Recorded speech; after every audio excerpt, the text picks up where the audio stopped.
1절부터 만약에 19절까지를 하나로 본다면 바울이 전한 복음에 대해서, 그렇죠? 복음에 대해서 얘기하는 거라고 얘기할 수가 있죠. 그렇죠? 그러니까 바울이 전한 복음은 뭐냐라고 얘기했고, 그것을 따라서 12절 이하에 그 부활이 없다고 하는 것에 대하여, 그렇죠? 죽은 자의 부활이 없다라고 하는 것에 대해서 반박하는 글이니까 전체적으로 뭐냐 하면 이 복음은 부활이죠. 그렇죠? 부활이죠. 그렇죠? 그러면 이것은 그 마가복음에서 얘기할 때에는 어떤 방식이냐면 그 예수님의 순환 예고, 인자가 고난을 받고 죽임을 당하시고 사흘 만에 살아나야 하리라, 이것이죠. 그렇죠? 고난과 죽음과 부활이죠. 그렇죠? 이것에 대해서 제가 나라적인 의미로 뭐냐면 정책이다 이렇게 얘기했죠. 이거를 뭐냐면 예수님은 가르침으로 얘기를 하고 있어요. 그렇죠? 그죠? 그러면 이렇게 얘기를 하게 되면 이러한 복음, 즉 정책을 얘기를 하게 되면 이 정책으로 세우는 나라는 어떤 나라인지 그 목표와 완성을 얘기를 해줘야 돼요. 그렇겠죠? 그렇게 했을 때 지금 20절로부터 28절은 즉 이 부활의 왕국, 그렇죠? 부활의 왕국의 전체적인 경륜 어떻게 되는 것인가? 이를테면은 뭐냐 하면 이것을 얘기를 하고 이 얘기를 어떤 방식으로 얘기를 했냐면 아담의 왕국, 그렇죠? 그리고 둘째 아담이신 그리스도의 왕국, 이렇게 대비를 시켰어요. 그렇죠?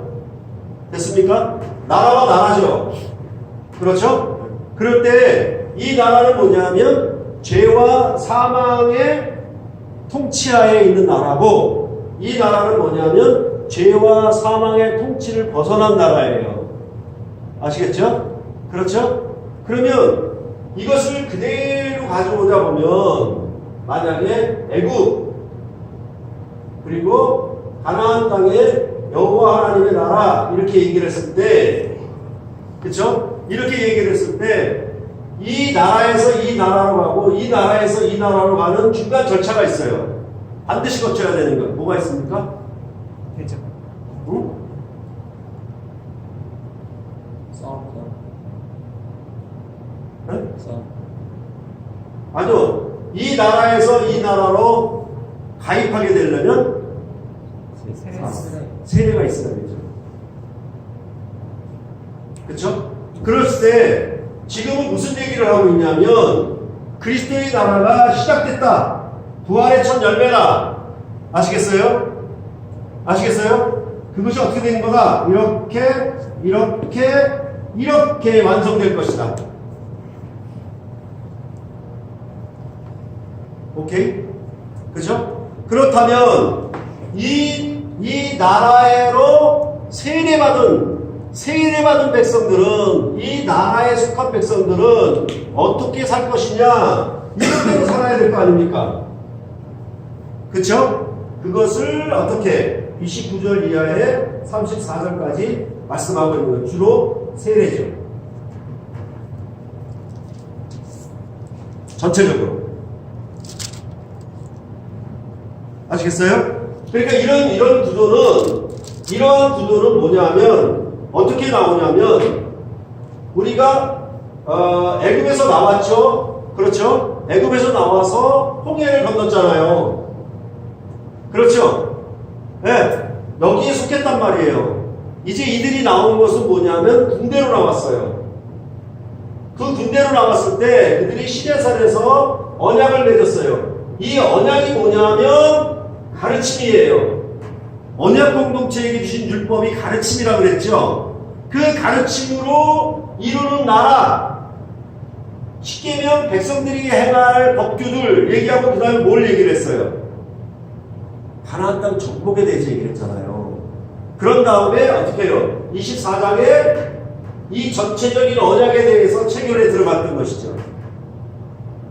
오케이? 그러면 어떻게 돼 있어요? 이것이 뭐예요? 어떤 의미로 애굽에서 나온 구약의 복음이죠. 신약 방식으로 얘기하면 이스라엘 백성에게 율법을 주심은 나름대로는 그 안에서는 뭡니까? 그 시대 안에서는 구약의 복음이에요. 그러면 그 구약의 복음으로 이루어질 나라는 뭐냐? 어떻게 얘기합니까? 여기 가나안 땅 정복이 있죠. 어떻게? 가나안 족속을 다 쫓아낼 때까지, 다 멸할 때까지. 그쵸? 이러한 내용에 대해서 이거를 펼쳐놓은 게, 역사적으로 펼쳐놓은 게 뭐냐 하면, 사실은 뭐예요? 애굽에서 6월절에 나옴으로부터 시작됐겠죠. 사실은. 애굽왕을 정복했으니까, 항복시켰으니까. 그쵸? 애굽의 군대를 홍해에서 장사 지내고, 이래서 가나안 땅 정복에 대한 얘기는 이제 이스라엘의 역사 가운데 펼쳐질 거예요. 그게 뭐냐면, 여호수아로부터 뭐예요? 다윗왕에 이르기까지. 그 첫 성이 뭐냐면 여리고성이에요. 이 여리고 전투를 통해서 뭘 아는 거예요? 가나안 땅 정복에 대한 것을 머리로 새겨놓은 거예요. 가장 튼튼하고 견고한 요새가 여리고성이에요. 이 성을 빼앗으면 뭡니까? 나머지 가나안 전투는 볼 것도 없어. 그런데 어떻게 해요? 이 가나안 땅 정복은 누구에게서? 다윗왕 때 완성되죠? 그렇죠? 다윗왕 때 비로소 가나안 땅을 완전히 정복하고 가나안 족속을 쫓아내게 돼요. 그럴 때 이제 나도 뭐냐 하면 나라를 하나님 아버지께 바칠 때라 그랬는데, 그러면 다윗은 어떻게 바쳤는가라고 생각을 해보니까 자기가 전쟁에서 얻은 모든 전리품을 성전을 짓는데, 예루살렘 솔로몬이 성전을 짓는데 다 바쳤어요. 자기가 이룬 모든 승리를 누구에게 바쳤냐면 성전을 지음으로 말미암아 이것이 자기 궁궐이 아니라 자기 궁궐만 지었으면은 자기에게 바친 셈이죠. 무슨 얘기인지 아시겠어요? 모든 정복과 싸움에서, 그런 싸움에서 얻은 전리품을 자기 보물창고에만 가득 쌓아놨으면 전부 그 영광과 권세를 자기에게 돌렸을 거예요. 그런데 다윗왕은 뭐냐 하면 여호와 하나님의 성전 짓는 데 바쳤어요. 그 말은 뭐냐 하면 자기의 모든 승리와 이 모든 것이 이제 뭐예요? 여호와 하나님이 이끌어내시고, 그쵸? 애굽에서 이끌어내시고 이런 모든 전쟁의 승리를 거두게 하신 것은 궁극적으로 뭐다? 하나님의 것입니다 라고 돌려드린 것이죠. 내 것이 아닙니다. 이해가 되겠어요? 그러니까 뭐예요? 모든 나라의 왕들도 전쟁의 장수를 보내요. 장수가 나가서 저 견고한 성을 빼앗았어요. 그 성은 누구 거예요? 그 성을 왕에게 바쳐야죠. 그럼 이해가 됩니까? 전반적으로? 그렇죠? 그랬을 때 이런 구약의 나라의 경륜, 애굽에서 첫 출애굽한 나라의 경륜은 뭡니까? 가나안 족속을 전부 진멸하고 쫓아내어서 그로 말미암아 이 세워진 성전에 이 하늘의 지혜가 충만한 나라에 누가? 이방의 스바 여왕이 와서 경배토록 하는 그런 나라로 성취된 거예요. 완성된 것이에요. 이해가 되겠죠? 예. 그러해서도 뭐다? 이 나라는 죄와 사망을 정복한 나라는 아니었어요. 이해하겠죠? 결국은 뭐예요? 하나님 앞에 불순종함으로 무너지고 망하고 말았죠. 그러함에도 하나님은 이제 뭐다? 고난받는 여호와의 종으로 모든 사람의 죄를 사하실 죄사함의 권세를 가진 왕으로 다윗의 자손으로 보내시고, 그 메시아를 통해서 이제 죄와 사망을 정복하고 천하만민이 이 나라에 들어오는 나라를 약속하신 거예요. 그것이 뭐예요? 이사야서에 기록된 굿뉴스예요. 거기서부터 비로소 뭐냐 하면 복음이 나오는 거예요. 성경이 율법과 복음 이렇게 얘기할 때, 그러면 그 복음에 대해서 얘기를 한 다음에 뭘 펼쳐 보여야 돼요? 이 복음으로 세우는, 부활의 복음으로 세우는, 부활의 통치로 세우는 나라는 어떻게 시작됐냐? 옛 아담의 왕국을 끝내고 됐습니까?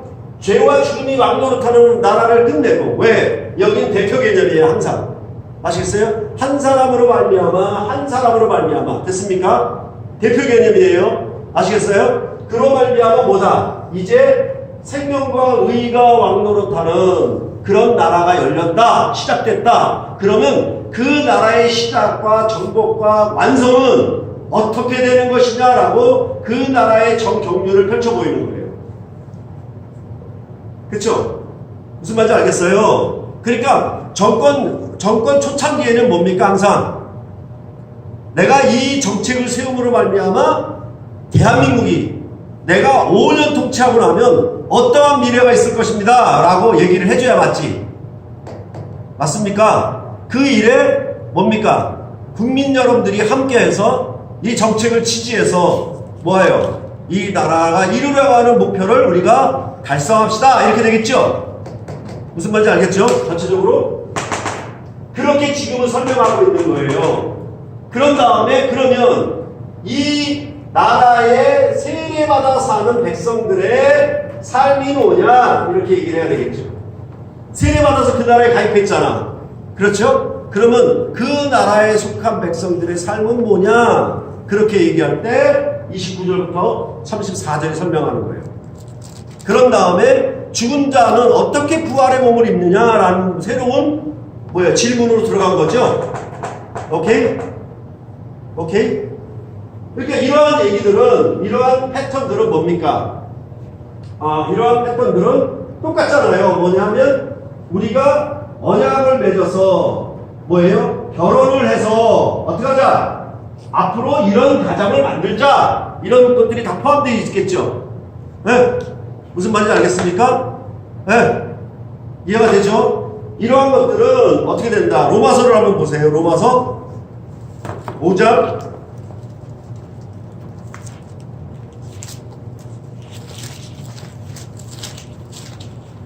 12절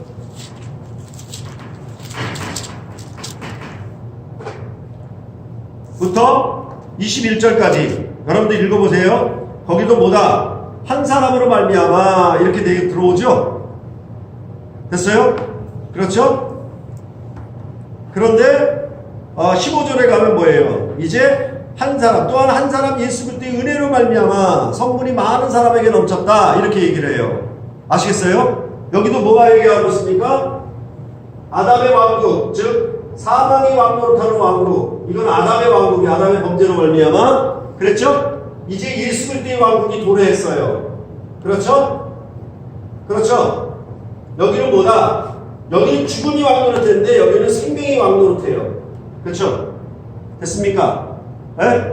이게 왕노릇하는 나라예요. 이 나라에 참여하는 백성들은 어떻게 참여했느냐? 6장에 보면은 뭐합니까? 6장 3절에 그리스도 예수와 합하여 세례를 받은 우리는 그의 죽으심과 합하여 세례를 받은 줄 알지 못하느냐 그렇게 얘기해서 6장은 전반적으로 뭘 얘기를 합니까? 세례에 대해서 얘기를 하죠. 자, 두 왕국에 대한 대비 이 왕국은 어떤 왕국이냐 그렇게 얘기를 했을 때 뭐예요?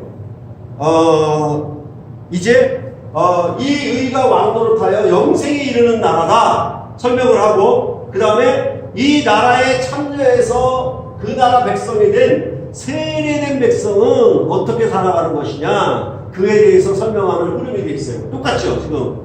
지금 고린도전서 15장의 흐름 사망의 왕국 한 사람 아담 한 사람 예수 그리스도 이 구조를 그대로 가져와서 설명하는 거예요. 이런 것은 뭐다?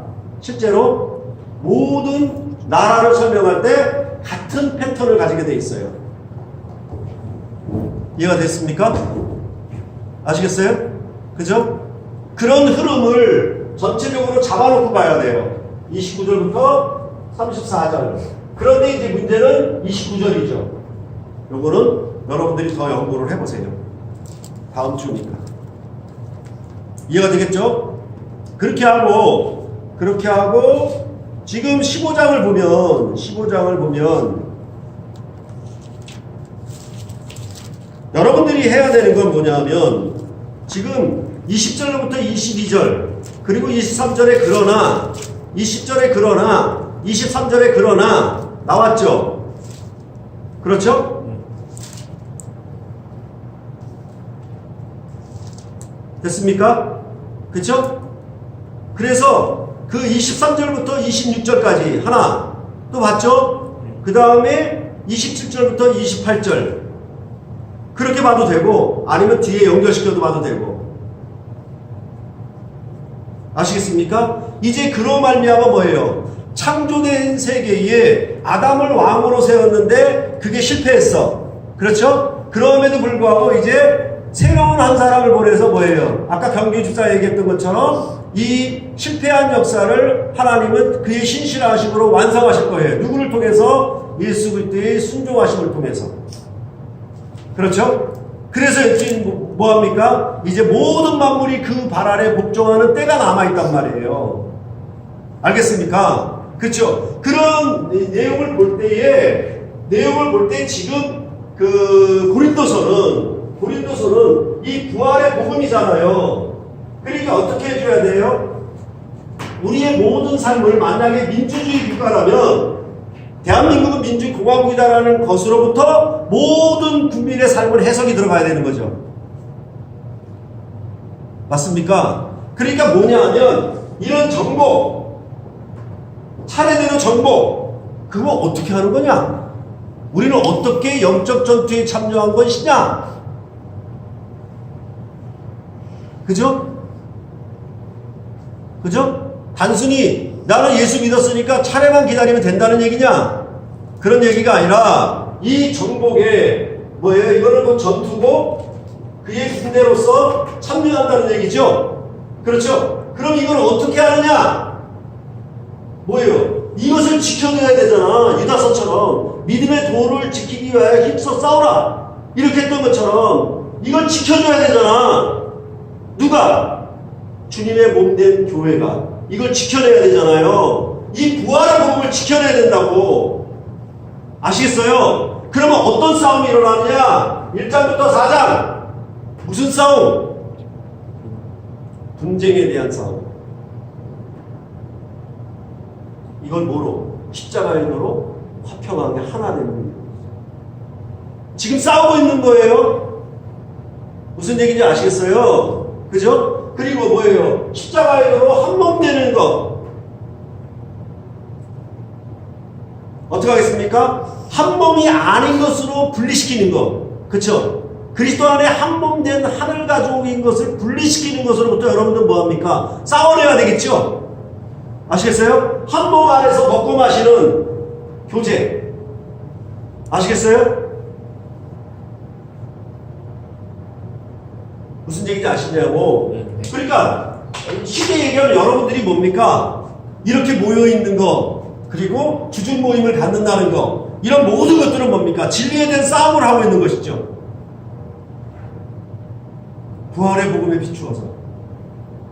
그렇죠? 우리가 예수를 영접했고 예수 그리스도 믿는다라는 얘기는 그의 부활의 권세에 참여한다는 거예요. 아시겠어요? 그것을 고린도서에서 뭐라 그러냐면 남편 있는 자는 남편 없는 자처럼 부자는 가난한 자처럼. 왜? 이 세상의 형적은 지나가는 것이다. 다시 말해서 뭐예요? 땅의 질서와 세상의 질서에 굴복하지 말아라. 그거를 밟는 승리가 와야 된다. 결혼의 문제가 왔느냐? 결혼해야 되느냐 말아야 되느냐? 아니다. 독신이다. 뭐합니까? 부활의 질서가 와 있잖아요. 무슨 얘기인지 아시겠어요? 네. 교회가 자기 지식이 높다고 당파를 이루었다. 이건 뭡니까? 십자가의 정책을 위반하는 것이다. 아시겠어요? 이 분쟁을 어떻게 한다? 물리쳐야, 이겨내야 뭐합니까? 화평을 이루어야 뭡니까? 교회가 이 나라를 뭐예요? 부활의 복음으로 밟고 있는 것이죠. 승리하고 있는 것이죠. 오케이? 네. 이해하겠어요? 네. 자, 최근에 엊그저께 보도된 일로 뭐예요? 양심 여호와의 증인. 그쵸? 대법원 판결이 났어요. 그래서 그 판결을 받고 나오는 그 사람이 뭐라 그러냐면 내 앞에 2만 명이 이런 일에 하였기 때문에 자기는 그 결과를 보게 됩니다. 여호와의 증인들이 거의 2만 명이나 그들은 병역을 거부하고 깜빵으로 갔어요. 그럼 하나하나가 어떻게 된다? 대법원의 마지막 판결로 얻어냈다는 얘기겠죠. 그게 옳지는 않지만은 어떻게 했다? 그들은 싸워서 이겨낸 거예요.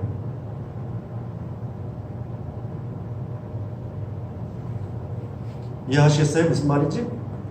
그렇죠? 이단이라고 평가받고, 그렇죠? 예, 정통교회로부터 외면을 당하는 여호와의 증인은 오히려 뭡니까? 그들이 알고 있는 진리라고 생각하는 것에 대하여 세상의 권세와 세상 나라와 맞당해서 싸워서 결국은 뭐다? 오랜 싸움이었지만 결국은 승리를 얻어낸 거예요. 어찌 보면. 그렇죠? 그러니까 아까 형제 형제의 어떤 그 영광과 자부심 그렇게 얘기했던 것처럼 그들은 그들이 믿는 거에 대한 자부심과 영광 그것을 생각하고 정말로 그 길을 걸어간 것이에요. 누가 시발점이 됐든 누가 부활의 첫 열매가 됐든 그들은 2만 명이 감옥 가는 일들을 통하여 이 일을 이뤄낸 것이에요. 그것은 우리가 본받을 만한 점이라는 거예요.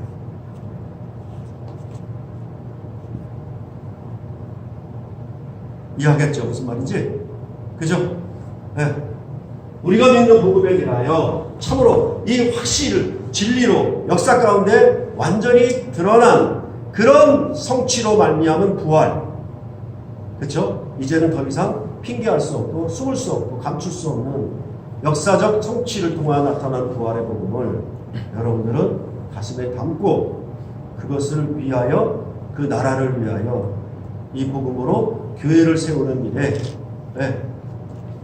선봉장이 되고 장수가 되어서 복음의 진리를 위한 투쟁에 여러분들이 더욱 매진해서 여러분의 모든 삶에서 이 죄의 사망의 권세를 몰아내는 그런 혁혁한 놀라운 승리의 삶이 여러분 안에 늘 일어나기를 아시겠습니까? 그렇죠? 그래야 차례대로 부활에 참여하는 것입니다. 오케이? 이해가 되겠어요? 그렇죠? 바울은 항상 이런 전투 용어로 부활을 참여한다는 걸 얘기를 하고 있습니다. 오케이? 그러면 바울이 복음을 전하는 모든 도성마다 어떻게 됩니까? 사실은 그 도성을 복음으로 점령한 셈이죠. 거기서 구원받은 백성이 나왔으니까. 뭔 말인지 알겠죠? 네. 그것을 얘기를 하고 있는 거예요. 그렇게 이해하면 좋겠습니다. 질문.